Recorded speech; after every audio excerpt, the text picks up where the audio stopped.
নমস্কার, রানুজ গ্রিনারিতে আপনাদের স্বাগত। আজকের ভিডিওতে দেখাবো ক্যালাডিয়াম গাছের প্রতিস্থাপন এবং যত্ন। এখানে আমি 40% কিচেন কম্পোস্ট, তার সাথে 30% বাগানের মাটি এবং 30% বালি অ্যাড করেছি। আমরা বিভিন্ন ধরনের ক্যালাডিয়াম গাছ দেখতে পাই। আমি এটি রাস্তার পাশে একটি ঝোপ থেকে পেয়েছি।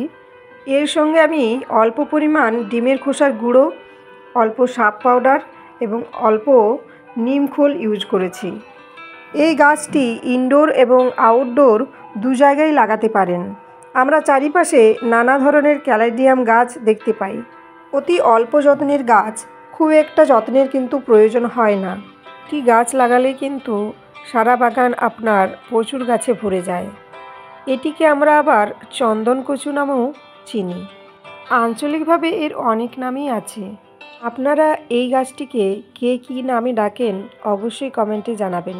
আপনারা ড্রয়িং রুমের জানালার পাশে এই গাছটি রাখতে পারেন, যেখানে হালকা আলো বাতাস পায়। মাটি যদি ঠিকমতো তৈরি করতে পারেন তাহলে এই গাছের জন্য সেরকম কিছু খাবার লাগে না।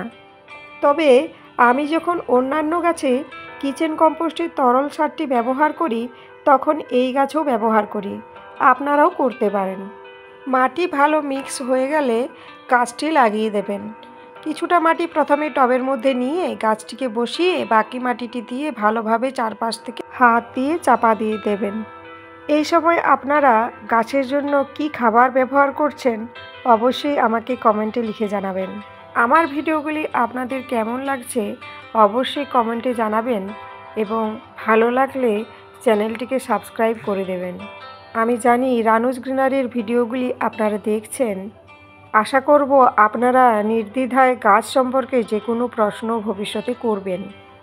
প্রতিদিন ভিডিওগুলি কিভাবে পোস্ট করলে আপনাদের আরও ভালো হয় সেটিও অবশ্যই জানাতে পারেন। গাছটি লাগানো হয়ে গেলে 3-4 দিন হালকা ছাওয়াযুক্ত জায়গায় রেখে দেবেন।